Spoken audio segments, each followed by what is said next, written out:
अपने पढ़े हुए के बारे में सोचते हैं। किसी बात का सही मायने में क्या मतलब है, वो बात या ज्ञान आजकल की लाइफ में कैसे अप्लाई हो सकता है, इस पर बहुत बारीकी से सोचते हैं। गीता उन्हें हर बार हैरान कर देती है। एक छोटे से श्लोक से इतना ज्ञान मिल सकता है कि इंसान का पूरा जीवन ही बदल कर रख दे।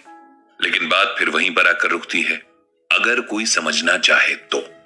पंडित जी की पत्नी सरला जी की हेल्थ कुछ ठीक नहीं चल रही थी। उन्हें कमजोरी महसूस हो रही थी और हाथ पैरों में दर्द भी था। फैमिली डॉक्टर जोशी जी ने कुछ टेस्ट करवाए जो नॉर्मल निकले, तो उन्होंने सरला जी को कुछ मल्टीविटामिन्स दिए और रेस्ट करने को कहा। पंडित जी जानते थे कि अब सरला जी पर उम्र का असर हो रहा है। शरीर में इतनी ताकत नहीं बची कि दिन भर काम कर सकें।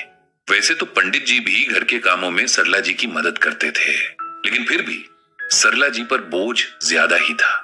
इसीलिए उन्होंने सोचा कि किसी को मदद के लिए रख लिया जाए। सरला जी थोड़ा पुराने ख्यालों की भी थी। उन्हें लगता था कि अपने घर के काम खुद ही करने चाहिए, लेकिन इस बार पंडित जी ने उनकी एक भी नहीं सुनी और कॉलोनी के गार्ड से कह दिया कि उनके घर किसी हेल्पर को भेज दे जो घर के सारे काम कर सके। गार्ड ने उसी शाम उषा को उनके घर भेज दिया था। उषा लगभग 35 साल की थी। कॉलोनी के कुछ घरों में काम भी करती थी, लेकिन उसे ऐसा काम चाहिए था जहां एक ही घर में काम करके वो ठीक ठाक पैसे कमा ले।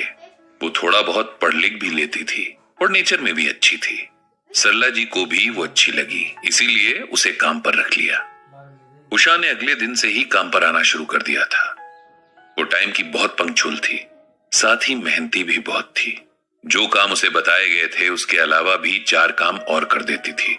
हंसमुख भी थी और वेल मैनर्ड भी। सरला जी को उषा के आ जाने से बड़ा आराम था। उन्हें दिन भर बात करने के लिए भी कोई मिल गया था और काम भी उनकी पसंद से हो रहा था। पंडित जी भी अब थोड़ा रिलैक्स थे कि सरला अब खुश हैं, आराम से हैं। रोज रात को सरला जी पंडित जी को उषा की बातें बताती। आज उसने ये कहा, आज ये किया, आज ये बनाकर खिलाया, आज ये गाकर सुनाया। उषा शादीशुदा थी। उसके 2 बच्चे भी थे, बेटी 5 साल की और बेटा 3 साल का।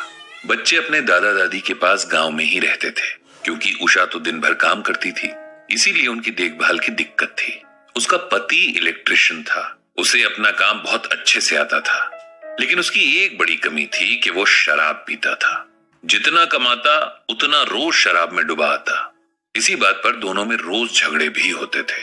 सरला जी ने पंडित जी को बताया था कि उषा का पति नशे की हालत में उस पर हाथ भी उठाता था। पंडित जी सोसाइटी की हालत जानते थे। उन्हें पता था कि जो उषा के साथ हो रहा है वो लगभग हर दूसरी औरत के साथ हो रहा है। फर्क सिर्फ तरीके में है। उषा का पति शराब पीकर उसे पीटता है, जबकि कई पढ़े लिखे पति अपनी पत्नियों को शब्दों और गालियों से घायल करते हैं। एक शाम पंडित जी जब वॉक करके वापस आए तो सरला जी बहुत उदास लग रही थी। पंडित जी ने देखा तो सोचा कि जब वे वॉक के लिए निकले थे तब तो सब ठीक था। उषा और सरला जी खूब हंस रही थी।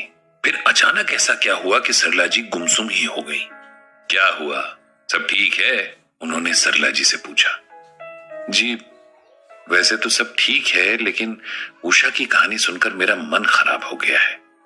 आखिर भगवान किसी एक के साथ इतना गलत क्यों करते हैं? अगर हम सब उनकी संतानें हैं तो सबकी किस्मत बराबर क्यों नहीं होती? अरे ऐसा क्या हो गया भाग्यवान? पंडित जी ने हैरानी से पूछा। सरला जी ने उषा की सारी कहानी पंडित जी को सुनानी शुरू कर दी, जो उषा ने आज शाम ही बताई थी। उषा के माता पिता की डेथ तब हो गई थी जब वो बहुत छोटी थी। उसके मामा उसे अपने साथ ले गए थे। मामा के 3 बच्चे थे जो उषा से बड़े थे।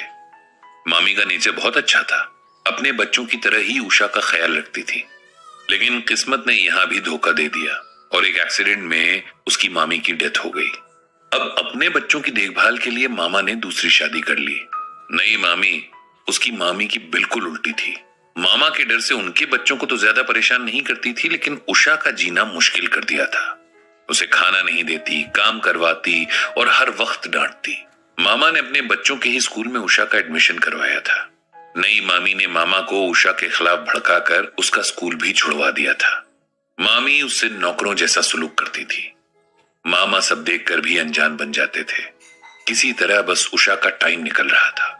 फिर जब वो 17 साल की हुई तो मामी ने अपने गांव के एक नालायक से लड़के से जबरन उसकी शादी करवा दी। उषा को लगा कि अब शायद उसकी लाइफ में कुछ अच्छा होगा, लेकिन उसका पति भी शराबी निकला। अब बच्चों को गांव में छोड़कर यहाँ शहर में काम करके उन्हें पाल रही है। सरला जी ने पंडित जी को उषा की कहानी सुनाई और कहा कि मुझे ये समझ नहीं आ रहा है कि उसकी लाइफ में इतनी प्रॉब्लम्स क्यों हैं। बचपन में उसने बिना माँ बाप के इतना कुछ झेला और अब जब लाइफ बेटर होने का टाइम आया तो उसमें भी इतने स्ट्रगल्स। पंडित जी ने बड़े प्यार से सरला जी का हाथ अपने हाथ में लेते हुए समझाया कि हर इंसान को अपने कर्मों के हिसाब से किस्मत मिलती है। ये पिछले कई जन्मों में किए हुए अच्छे और बुरे कर्म हो सकते हैं। गीता में भगवान श्री कृष्ण कहते हैं कि नहि कश्चित क्षणम अपि जातु तिष्ठ्यत कर्मकृत कार्यते ह्यवशः कर्म सर्वः प्रकृति जैर गुणैः। इसका अर्थ ये है कि कोई भी इंसान किसी भी कंडीशन में एक पल के लिए भी कर्म किए बिना नहीं रह सकता। सीधी बात यह है कि इंसान मजबूर है, उसे अपना हर काम हर हाल में करना ही है और चाहते हुए भी खुद को कर्म करने से वो रोक नहीं सकता, क्योंकि वो एक पल भी कर्म किए बिना रह नहीं सकता। हर कोई खाते पीते सोते बैठते कर्म करे जा रहा है। सिर्फ शरीर से कोई काम करना ही कर्म नहीं, बल्कि सोचना भी एक कर्म है। हम खाली भी बैठे हों फिर भी सोच बिना रुके अपने आप चलती रहती है और इंसान इसमें कुछ नहीं कर सकता है। श्रीमद् भागवत गीता में भगवान कहते हैं कि दुनिया में सब कुछ, जिसमें मनुष्य भी शामिल है, नेचर के यानी प्रकृति के वश में है और नेचर सबसे सब कुछ अपने आप करवा लेती है। आप कर्म नहीं करो और ऐसे ही सब कुछ किस्मत और भगवान के ऊपर छोड़ दो तो क्या फल मिलेगा? तो मेरा आंसर है हाँ, क्योंकि कर्म ना करना भी एक प्रकार से कर्म है। वो कर्म ना करने का कर्म है। इसीलिए सरला जी, आप उषा को समझाइए कि उसके साथ जो हुआ वो कर्मों का फल था। आगे जो होगा वो भी कर्मों का ही फल होगा। इसीलिए वो अच्छे कर्म करने पर फोकस करें। और उषा ही क्यों, हम सबको ये समझ में आना चाहिए कि भगवान किसी के साथ गलत सही नहीं करते हैं। उनके लिए सब बराबर है, ठीक वैसे ही जैसे माँ बाप के लिए उनके सभी बच्चे बराबर होते हैं। अगर कोई हमारा भाग्य या लक बना सकता है तो वो हम खुद हैं। इसीलिए गीता में भगवान श्री कृष्ण बार बार कर्म की इंपॉर्टेंस बताते हैं। हमारे कर्म ही हमारे फ्यूचर का ब्लूप्रिंट तैयार करते हैं। सरला जी को पंडित जी की बात समझ आ गई थी। उनके मन का बोझ अब कुछ कम हो गया था।